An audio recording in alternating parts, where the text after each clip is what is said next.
Première émission d'Embarras sur Alliance 92 pour cette année 2021 et parlons santé pour être en bonne santé justement et que cette année soit avec Embarras plein d'espoir et surtout de partage à travers nos invités. Et justement, puisqu'on parle d'invités, on reçoit ici le docteur Charles Anjanzar qui n'est autre que le directeur général d'IMRA ou Institut Malgache de recherche appliquée. Bonjour à vous. Bonjour, et puis je tiens à vous remercier en fait pour l'invitation donc à partager donc les recherches et puis aussi les activités de l'IMRA. Et puis surtout en ce moment difficile, donc nous aimerions partager ce sujet qui est assez difficile, le Covid-19. Donc je vous remercie beaucoup de votre invitation. Vocation de l'IMRA, Institut Malgache de recherche appliquée, à travers une très belle fondation qui n'est autre que la fondation Albert et Suzanne Ratsimamang, c'est donner, à la portée, soigner, voilà, la vie humaine du Malgache. Et cette vocation, vous la tenez encore aujourd'hui au niveau de l'IMRA, n'est-ce pas? Oui, effectivement, en fait, depuis la création donc, de l'IMRA en 1957, par le professeur Ratsimamang, qui est donc à l'époque, son statut était d'une ONG. Après, ce statut a évolué vers une fondation donc, reconnue d'utilité publique qui s'appelle, comme vous l'avez bien dit, Fondation Albert et Suzanne Rakut Ratsimamang. Le statut a changé, mais par contre, sa mission reste toujours la même, c'est-à-dire essayer de contribuer au maximum donc, au développement durable de Madagascar. Donc nos activités sont orientées vers 4 domaines, c'est la santé, l'agriculture, la formation scientifique et technique et aussi donc, la protection et la sauvegarde de la biodiversité à Madagascar. Donc pour répondre à votre question, notre mission n'a pas changé depuis donc, la création de l'IMRA. Oui, alors c'est vraiment l'exploitation de ce que nous donne la nature.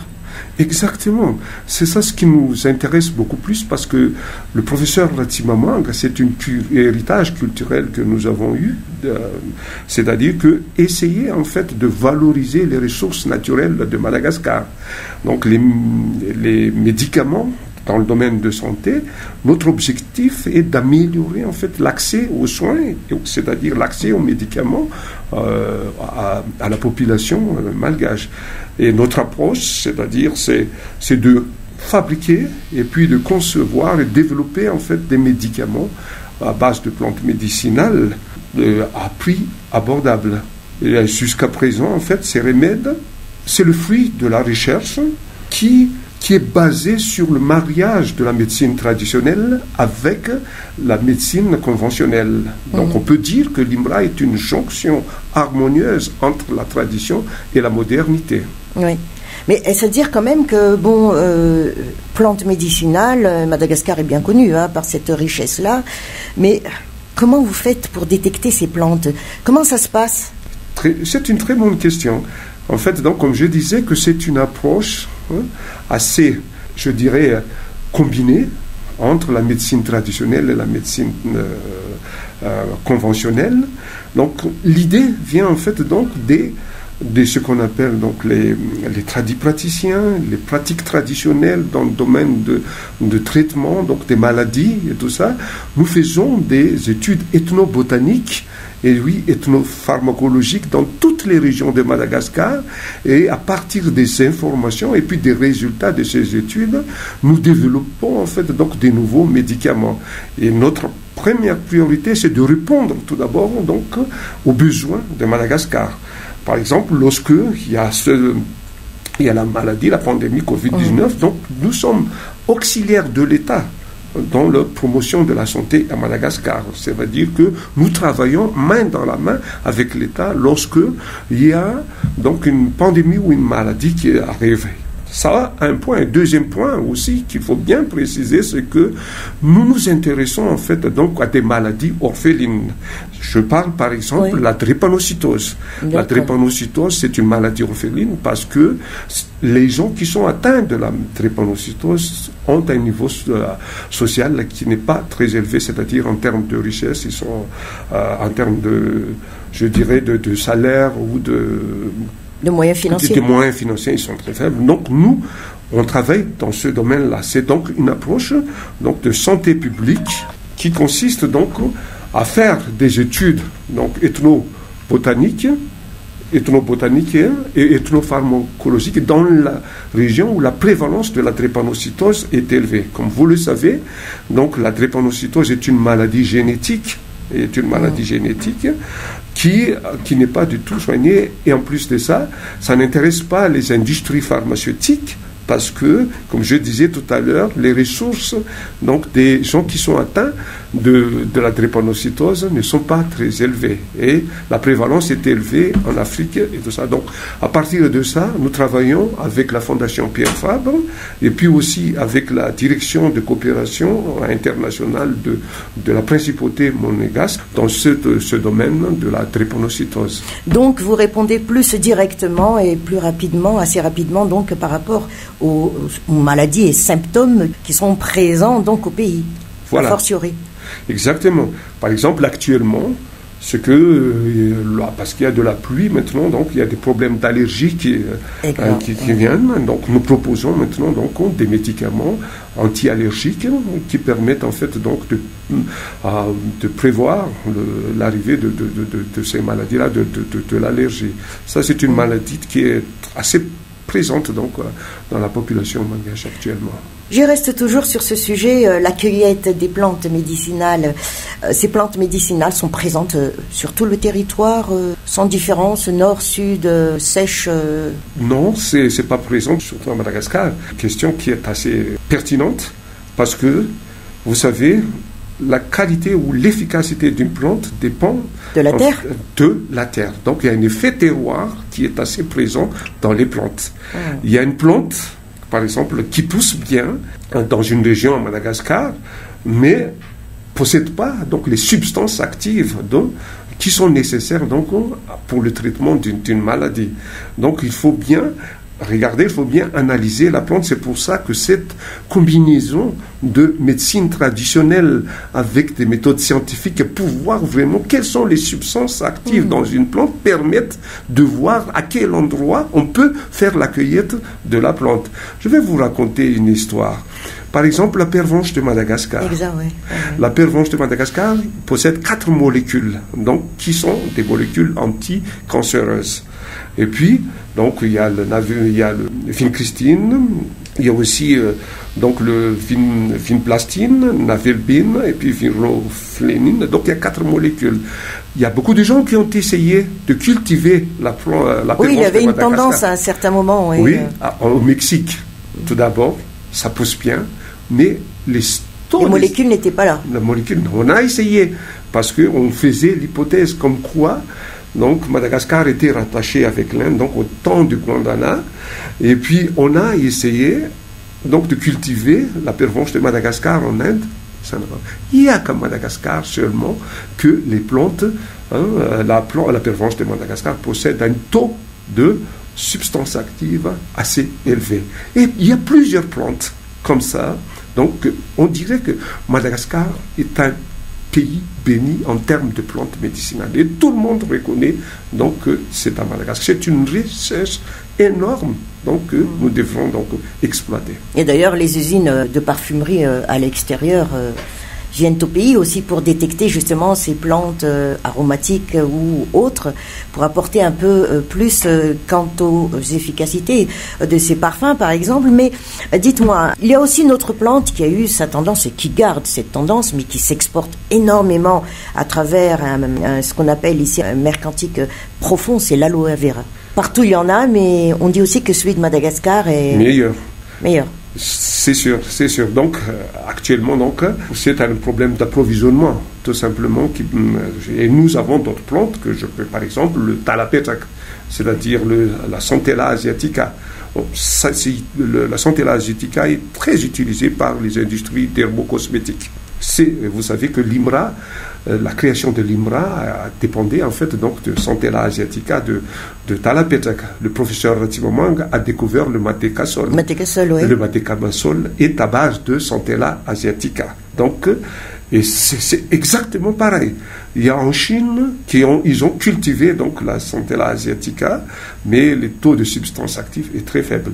Il n'y a qu'à Madagascar. Mais le problème, comme vous l'avez dit, c'est la Centella asiatica, en termes d'approvisionnement, est basée sur la collecte sauvage, c'est-à-dire on cueille tout simplement. Donc l'IMRA, c'est pour ça qu'on s'intéresse à l'agriculture. L'IMRA maintenant donc fait des essais de culture industrielle de la Centella asiatica. Pour des raisons tout simplement parce que nous avons toute une histoire de Centella asiatica, c'est un héritage que nous avons donc avec le professeur Ratimaman. Il y a aussi les demandes des industries dermocosmétiques, donc, et c'est pour cette raison que nous avons un programme d'essai de culture de Centella donc, à Madagascar. Et avec cette culture industrielle, on améliore l'approvisionnement. Interne comme extérieur. Oui, traçabilité et aussi en termes de mettre en place une sorte de programme de développement durable. C'est très important aussi pour la population qui vit dans le site donc, de culture de cette plante. Quelle est la place de l'IMRA au niveau international? Est-ce qu'on vous contacte assez? Est-ce qu'on demande vos avis ou vos expériences? Je pense que l'IMRA, c'est l'Institut malgache qui a plus de connexions donc, à l'international. Nous avons donc des collaborations avec des industries dermocosmétiques, des grosses industries dermocosmétiques que je ne vais pas citer le nom, pour des raisons de confidentialité. Nous avons aussi donc, des gros contrats avec des industries aussi dans le domaine alimentaire. Et aussi dans le domaine de la recherche des médicaments, nous avons des contrats donc avec des compagnies comme ça. Donc l'IMRA est très connu à l'extérieur. J'aimerais préciser aussi que l'IMRA publie beaucoup dans des revues scientifiques très connues. Donc nous sommes, je pense que après peut-être entre l'Institut Pasteur de Madagascar et je pense que quelquefois on est à peu près de même niveau que l'Institut Pasteur en termes de publication. Au niveau de l'IMRA en soi-même, est-ce que c'est plus un métier ou une passion? C'est une passion et un métier, les deux, je pense. Je pense que c'est très important et puis aussi l'amour du pays, c'est très important. La passion vient du fait que on aime bien, c'est un critère fondamental donc, pour la réussite de l'IMRA, c'est qu'on aime Madagascar. Parce que c'est une fondation reconnue d'utilité publique. Donc, en termes, on ne cherche pas, on n'a pas d'actionnaire. Donc, on cherche, quand les recettes que nous avons à l'IMRA, nous les investissons en fait dans la recherche et développement des nouveaux médicaments. Donc, c'est une passion. Et en termes de métier, il faut avoir un niveau assez élevé pour bien comprendre en fait donc les plantes médicinales de Madagascar. On a cette capacité humaine? On a cette capacité humaine.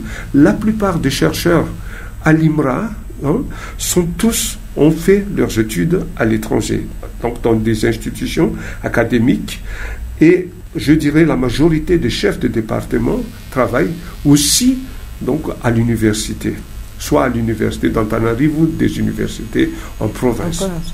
Alors, maintenant, Covid-19 est toujours là. Ça s'attache toujours à la planète Terre et on parle même de mutation, mais nous, on a notre CVO. Effectivement, donc moi je pense que le CVO a fait déjà ses preuves d'efficacité. Nous l'avons utilisé, donc quand je parle en termes en pluriel, on a les 3 formes de CVO. Donc ça a été utilisé pendant le premier pic. Ça a été utilisé pendant le premier pic et nous avons eu des résultats. Donc après, vers le mois de septembre, on arrive à presque 3 par jour, tout simplement, qui sont contaminés, tout ça. Donc, en termes d'efficacité, le CVO a déjà fait ses preuves. En termes de toxicité, jusqu'à présent, aucune personne qui avait raconté que le CVO a créé ou a fait tuer quelqu'un. Ça n'a pas été dit jusqu'à présent. Donc, aucune observation vraiment de ce côté-là. Par contre, on avait vu que quelques patients ou quelques gens ont mal à la tête ou quelques gens ont tout simplement envie de vomir ou quelque chose comme ça. Mais il y a très peu de gens qui ont dit ce genre de choses. C'est ce qu'on appelle les effets secondaires. Les effets secondaires, ce que je parle des effets secondaires. Donc le CVO est très bien toléré par l'homme. Ça, c'est quelque chose. Par ailleurs, nous avons fait des études donc à l'IMRA sur des volontaires sains. Le nombre de ces volontaires sains est de 30. Et nous avons donc regardé l'effet du CVO sur ces 30 volontaires sains. On a commencé donc à administrer le premier jour le CVO et on regarde donc les résultats des analyses biologiques de chaque volontaire sain. Et après 7 jours de traitement, on regarde encore les résultats donc d'analyse biologique de ces patients. Et on avait vu qu'il y avait une augmentation du système immunitaire.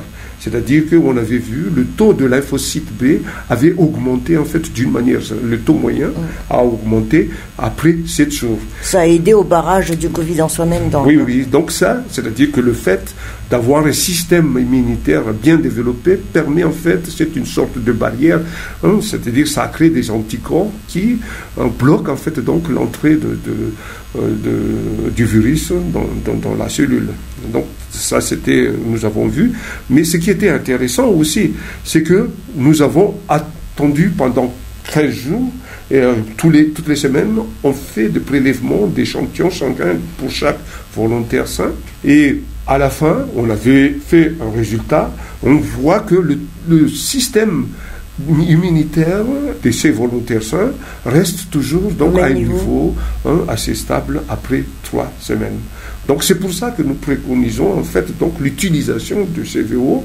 On prend en termes de préventif, on prend pendant 7 jours, et après on arrête, et puis on reprend après 3 semaines, et ainsi de suite. Et c'est d'ailleurs, il faut bien préciser que ça c'est la culture donc des plantes médicinales. Médicinales, de toutes les plantes. De toutes les plantes, c'est-à-dire on fait une prise, donc un traitement pendant 1 semaine, et puis après, donc 3 semaines, on peut en reprendre.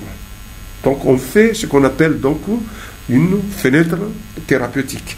D'accord. Donc, et ça c'est important à avoir. Et j'aimerais préciser aussi que l'Institut Max Planck a encore confirmé en fait donc l'activité antivirale donc de l'artémisia, qui est donc un ingrédient important du CVO, qui est à 60%, et on a rajouté en fait 38% des plantes médicinales. Et il y a aussi, donc il y avait des études donc, qui ont commencé aussi au Brésil, et eux, ils ont reporté que le CVO, l'artémisia, possède vraiment donc des propriétés antivirales. Donc il ne faut plus discuter. Il n'y a plus de questions à se poser. Sur l'efficacité du CVO. La question qu'on peut se poser, c'est comment on peut obtenir le CVO.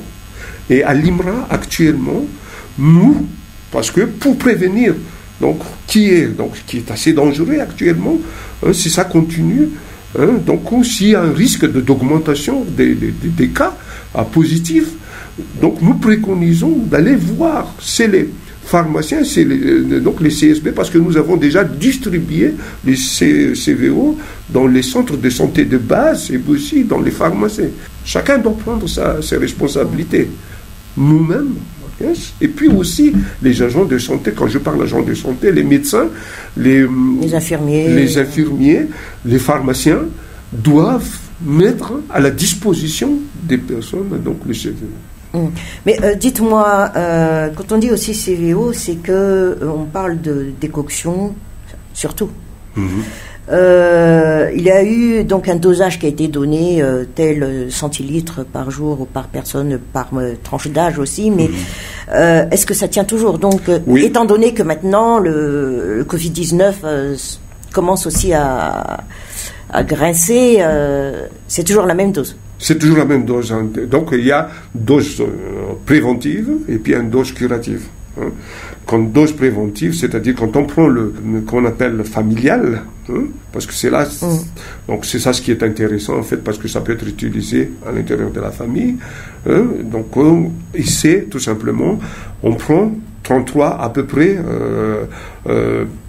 66 centilitres donc pour chaque personne adulte.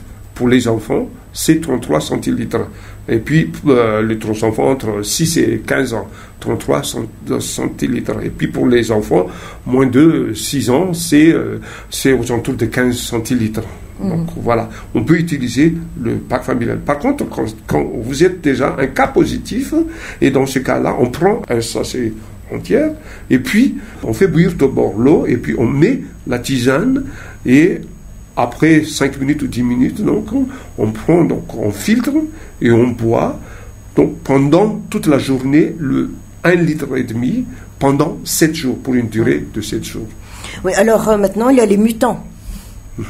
Oui, en ce qui concerne les mutants, moi je pense que le CVO, en fait, donc, le mécanisme d'action du CVO, c'est de augmenter le système immunitaire.